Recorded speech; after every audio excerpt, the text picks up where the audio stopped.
Any questions, and WDSU is getting you answers. WDSU reporter Courtney Williams took your concerns to a recall expert. Courtney, you talked to people on both sides of the issue. That's right, Sella. A lot of people had questions regarding the recall, especially when it comes to the amount of signatures that are needed.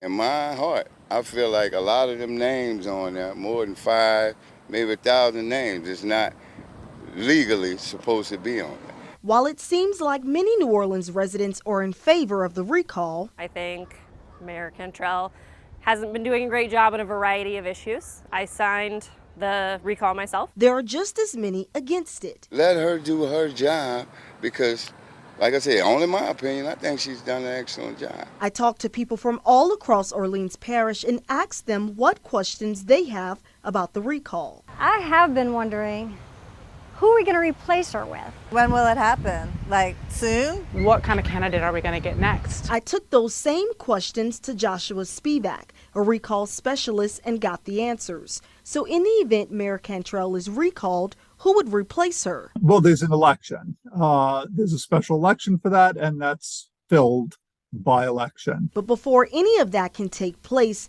there are a number of things that must happen first. Step 1. The signatures must be turned in and verified by the Orleans Parish Registrar of Voters Office. Step 2. The recall must meet the required number of signatures. Step 3.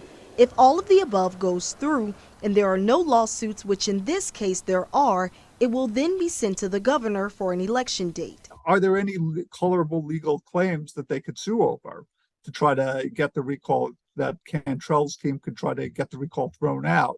And because of the very unusual nature of this recall, with this decision to lessen the amount of signatures needed, there's a decent chance that we see serious litigation. Right now, it's a waiting game as officials verify and count signatures. One resident who wished to remain anonymous tells me this same energy should be directed at combating crime versus one person. I want them to not really tear down the mayor so much and really deal with the people that feet is on the ground, the change makers, because she can only do so much, but it's the people within the community who really can make a difference.